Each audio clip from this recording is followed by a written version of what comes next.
이번 시간에는 진화와 자연 선택에 대해 공부해 보도록 하자. 먼저 진화에 대해 알아본다면 진화라 함은 생물이 오랜 시간 동안 환경에 적응하면서 몸의 구조나 특성이 변화하는 과정을 진화라고 한다. 이 생물의 진화는 개체 간의 차이로부터 발생하게 되는데, 즉 진화는 한 개체의 변화가 아니라 집단 내에서 특정 유전자를 가진 개체의 비율이 변하는 것을 의미한다. 그리고 이 진화를 통해 생물의 다양성이 증가하게 된다. 이어서 진화를 설명하는 대표 학설인 다윈의 자연선택설에 대해 알아보도록 하자. 다윈의 자연선택설 과정은 먼저 과잉 생산이 이루어지고, 과잉 생산, 즉 자손을 많이 낳게 되면 그 자손들 간에 변이가 생기게 되고, 변이를 가진 개체들 사이에 생존 경쟁을 하고, 그 생존 경쟁을 통해서 환경에 유리한 변이가 자연 선택되고, 이런 과정이 반복되어 진화가 일어난다고 설명하고 있다. 그럼 자연 선택술로 기린의 진화를 설명해 본다면, 먼저 기린이 자손을 과잉 생산하게 되면 그 자손들 중에서는 개체 변이에 의해 다양한 목길이의 기린이 태어나게 된다. 그렇게 되면 생존에 불리한 목이 짧은 기린은 죽게 되고, 목이 긴 기린이 살아남아 자손을 남기게 된다. 그리고 이 과정이 오랫동안 반복되어 기린의 목이 지금처럼 길어졌다고 자연선택설은 설명하고 있다. 그러나 이 자연선택설의 한계는 그 당시 유전자의 역할이 밝혀지기 전이기 때문에 변이의 원인을 설명하지 못했을 뿐만 아니라 부모의 형질이 자손에게 유전되는 원리를 명확하게 설명하지 못했다. 자연선택설에서 설명하는 진화의 과정과 자연선택설의 한계를 잘 기억하고 다음으로 넘어가자.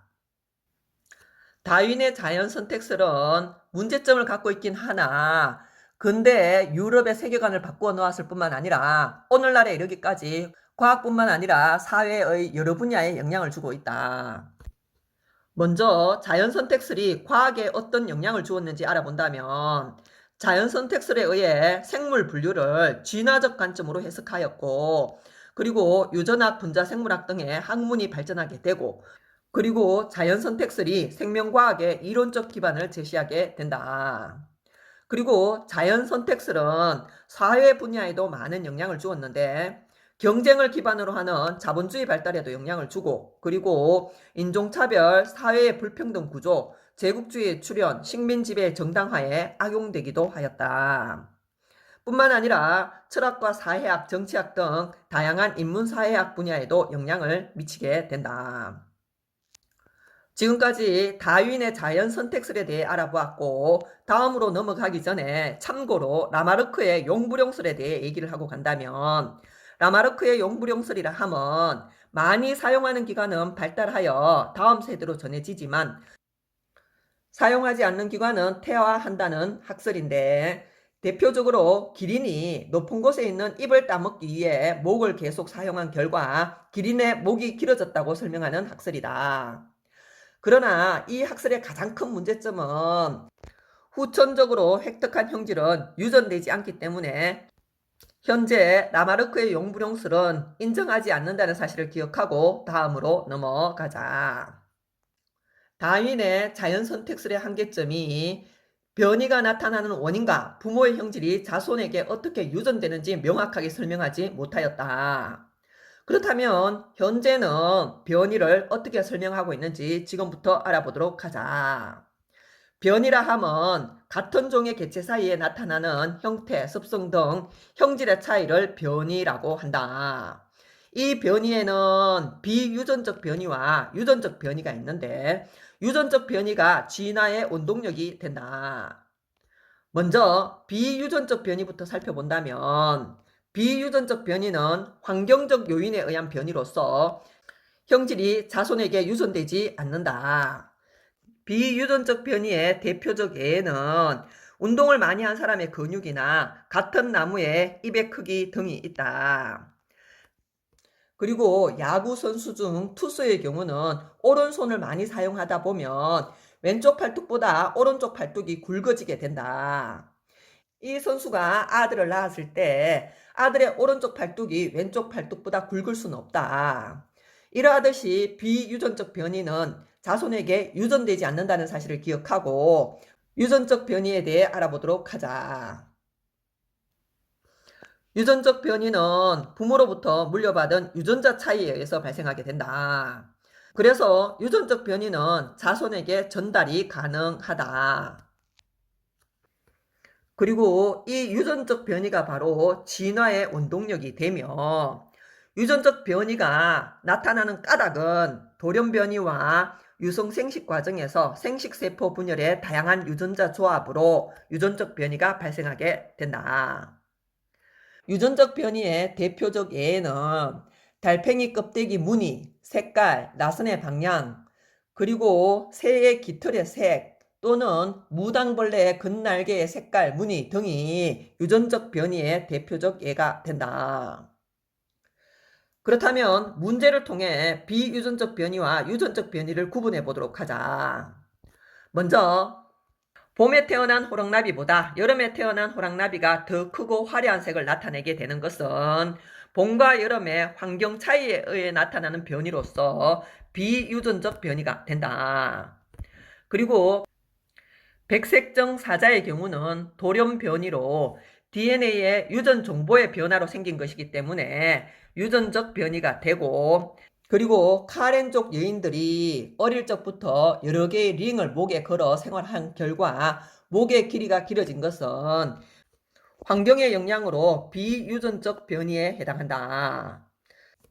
그리고 코스모스 꽃마다 다양한 색깔이 나타나는 것과 사람의 피부색이 다양한 것은 유전적 변이에 해당한다. 그래서 1번과 3번이 비유전적 변이에 해당하고 2번과 4번과 5번은 유전적 변이에 해당함을 알아야 한다. 그리고 유전적 변이가 진화의 원동력이 된다는 사실과 유전적 변이가 나타나는 까닭을 서술할 수 있을 정도로 정확하게 기억을 하고 다음으로 넘어가자. 이어서 갈라파고스 제도의 핀치 부리 모양에 따른 자연 선택 과정을 설명해 본다면 갈라파고스 제도의 여러 섬으로 다양한 부리 모양의 핀치 새들이 날아와 서식을 하게 된다. 이때 섬 환경에 따라 먹이의 종류가 다르게 되고 그러면 각 섬마다 먹이를 먹기 가장 적합한 형태의 부리 모양을 가진 핀치 새들이 자연 선택되게 되고 살아남게 되고 자손을 남겨 번성을 하게 된다. 이렇게 같은 종의 핀치라도 오랜 시간 동안 다른 먹이 환경에 적응하여 서로 다른 부리 모양을 가진 종으로 진화하게 되어 현재 갈라파고스 군도에는 부리 모양이 조금씩 다른 여러 종류의 핀치가 살고 있다. 그리고 남모양 적혈구의 자연 선택에 대해 한 번 더 알아본다면 남모양 적혈구 빈혈증은 헤모글로빈 유전자의 돌연 변이로 출현을 하게 되었고 남모양 적혈구를 가진 경우 악성 빈혈 증상이 나타나게 된다. 그러나 남모양 적혈구는 말라리아의 저항성을 갖고 있다. 그래서 대부분의 지역의 경우는 남모양 적혈구를 가진 사람 수가 적다. 그러나 말라리아가 유행하는 지역에서는 남모양 적혈구를 가진 사람이 생존에 유리하게 되고 자연 선택된다. 그래서 말라리아가 많이 발생하는 지역에서는 남모양 적혈구 유전자 빈도가 일반 지역보다 높게 된다. 같은 변이라도 어떤 환경에서는 생존에 유리하게 작용하지만 다른 환경에서는 생존에 불리하게 작용하여 자연 선택의 결과가 달라질 수 있음을 보여주고 있다. 이어서 항생제 내성 세균의 자연 선택에 대해서도 알아보도록 하자. 많은 세균 중 변이에 의해 항생제 내성을 가진 세균이 일부 존재하고 있을 때 항생제를 사용하게 되면 내성을 가진 세균이 살아남아서 자손을 남기게 된다. 그래서 항생제를 계속 사용할수록 항생제 내성 세균의 수가 늘어나 질병 치료가 점점 어려워지게 된다. 지금까지 생물 진화의 예를 살펴보았는데 다양한 생물의 출현과 진화에 대해 정리를 해본다면 우수한 형질이 자연 선택이 되는 것이 아니라 주어진 환경에 적합한 변이를 가진 개체가 자연 선택되는 것이고, 환경 변화는 자연 선택의 방향에 영향을 주므로 계속 변화하는 지구 생태계의 다양한 환경에서 생물은 서로 다른 방향으로 자연 선택이 된다. 그래서 현재의 지구에 다양한 생물종이 나타나게 되었다. 그리고 지구의 생명체 출현을 설명하는 가설에 대해서도 한번 알아보도록 하자. 지금으로부터 약 38억 년에서 40억 년 전에 지구에 생명체가 출현하였다고 추정을 하고 있다. 이 생명체 출현을 설명하는 가설에는 화학 진화설과 심해 열수구설 그리고 우주 기원설 해서 크게 세 가지가 있는데, 이 중 가장 인정을 받고 있는 게 화학 진화설이고, 화학 진화설은 무기물에서 간단한 유기물이 합성되고, 간단한 유기물을 이용하여 복잡한 유기물이 합성되어 복잡한 유기물에서 생명체가 출현하였다고 설명하는 가설이고, 심해 열수구설의 경우는 고온의 심해 열수구에서 유기물 생성 후 최초의 생명체가 출현하였다고 설명하고 있다.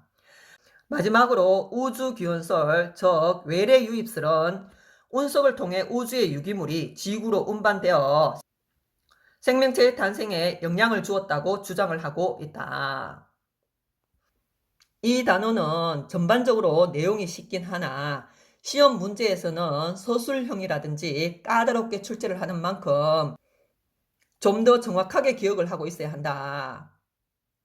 여기까지 해서 자연 선택과 생물의 진화에 대한 강의를 마무리하기로 하자.